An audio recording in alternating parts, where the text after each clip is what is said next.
siempre.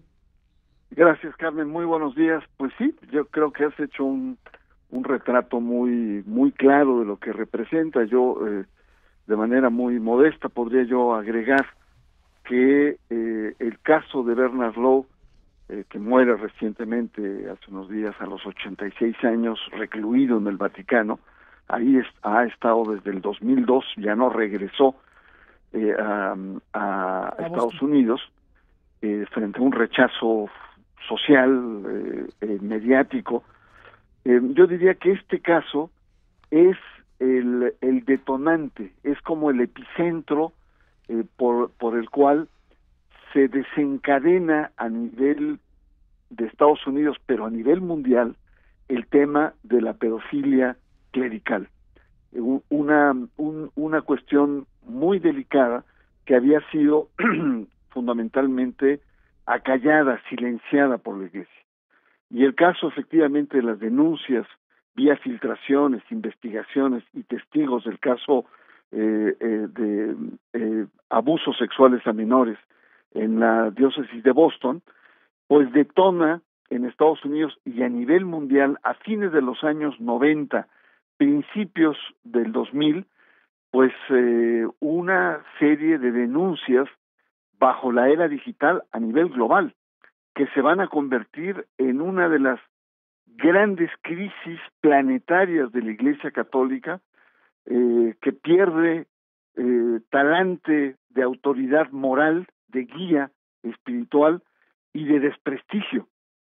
Por lo tanto, entonces, el caso de Bernard Law es como el, eh, el destapar una gran cloaca que existía décadas en la iglesia católica. Después de ese, y sobre todo, hay varios aspectos que el caso de Bernard Law no recuerda. Primero, hasta antes de ese gran escándalo desatado por Boston Globe, había una intocabilidad a la iglesia, sobre todo a los altos jerarcas.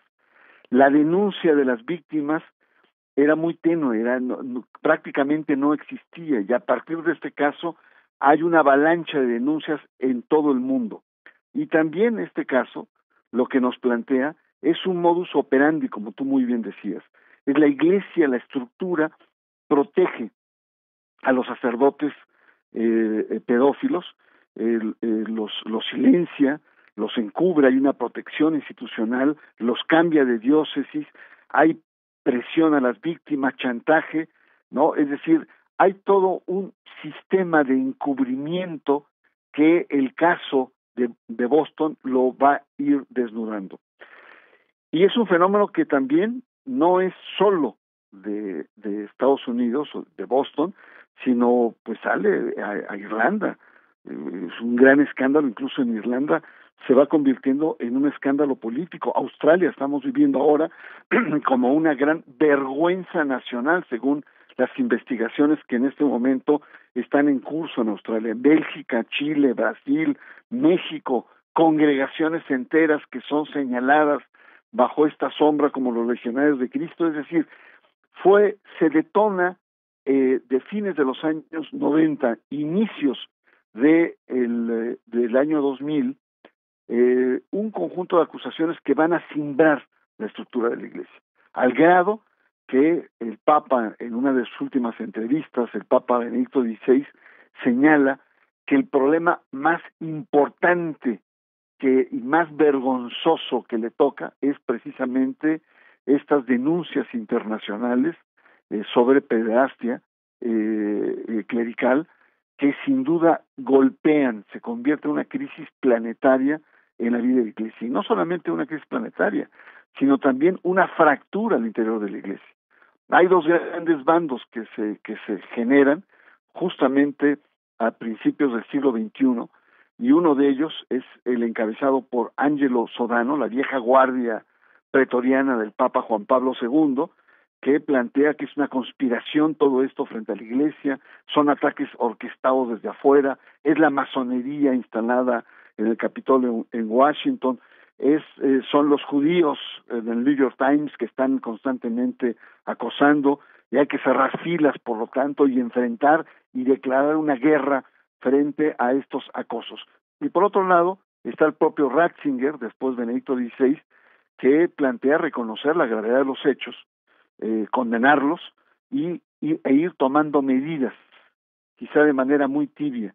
Y esto pues va a generar una guerra interna en el Vaticano que va a propiciar una confrontación, los famosos ataques entre estos bandos, que se va a llamar la crisis del Vatilix, estas filtraciones de documentos, ataques entre los altos cargos y que están registrados muy bien en libros de autores como Gianluigi Nuzzi y Emiliano Fittipaldi, toda esta fractura que posibilita que entre un tercero distante a estos bandos, que va a ser el Papa Francisco. Así es que imagínate nada más la envergadura de lo que simboliza recordar hoy a Bernard Law, es decir, es el inicio a principios de siglo, 2002, de una gran crisis, un maremoto que va a recibir la Iglesia Católica y del cual todavía no ha salido, porque la Iglesia lamentablemente sigue con muchas inercias, lentitudes, está pasmada frente a este tema y pese al discurso del Papa Francisco de tolerancia cero y perdones de los últimos papas a las víctimas, etcétera, el hecho es, Carmen, que la Iglesia no ha dado pasos contundentes para detener estas digamos, aberraciones espirituales y la conducta de un conjunto de sacerdotes a nivel mundial. Ni más ni menos, Bernardo Barranco, que eso es lo que nos lleva a plantear esta muerte, es decir, la muerte de un personaje pues emblemático, digámoslo así, un personaje de muy alto nivel en la curia romana que iba pues en ascenso, que las investigaciones periodísticas frenaron precisamente lo que pudo haber pasado con él en términos de la estructura de poder del Vaticano y que, bueno, pues queda como una figura emblemática de lo que en Estados Unidos sí ocurrió, es decir, sí hubieron procesos judiciales que han impactado y que han involucrado a niveles muy altos de la representación de la Iglesia en Estados Unidos. Sí, cosa que no ha pasado en procesos judiciales, quiero decir. En México, ¿no? Esta contradicción que hay entre el derecho canónico, derecho eclesiástico y el derecho civil. Durante muchos años se plantea un poco la contradicción que también puede existir entre el derecho civil y el derecho militar.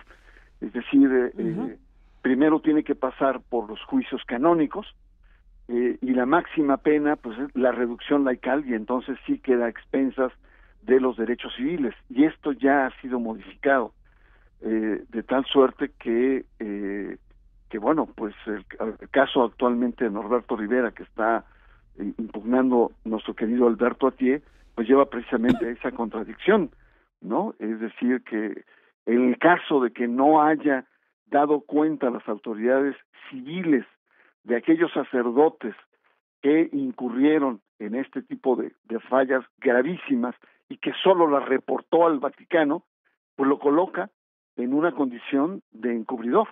Y es uno de los puntos que va a tener Norberto Aguiar si quiere seguir lo que él mismo ha dicho, ha declarado, de una tolerancia cero, es decir, este encubrimiento institucional, que también ha sido muy costoso a la Iglesia Católica.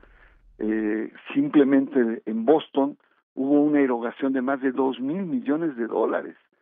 A nivel de Estados Unidos, que son muy dados a las estadísticas, se habla de cerca de 5,000 millones, pero a nivel global hay estimaciones, lo plantea Fittipaldi en su último libro, que estaríamos hablando de cerca de 8,000 millones en indemnizaciones, en acuerdos, en procesos, etcétera. Es decir, que no solamente ha sido una pérdida de autoridad moral de la Iglesia, un desmoronamiento que exige, digamos, la investidura de una Iglesia, sino también una pérdida económica monumental de 8,000 millones de dólares en los últimos 20 años. Ni más ni menos. Pues Bernardo Barranco, como siempre, te agradezco muchísimo que nos permitas hablar contigo esta mañana. Un abrazo y seguimos en comunicación. Un abrazo para ti, Carmen. Revisión sobre la muerte de Bernard Law, el cardenal de Boston, y toda esta historia que nos ha contado Bernardo Barranco esta mañana aquí.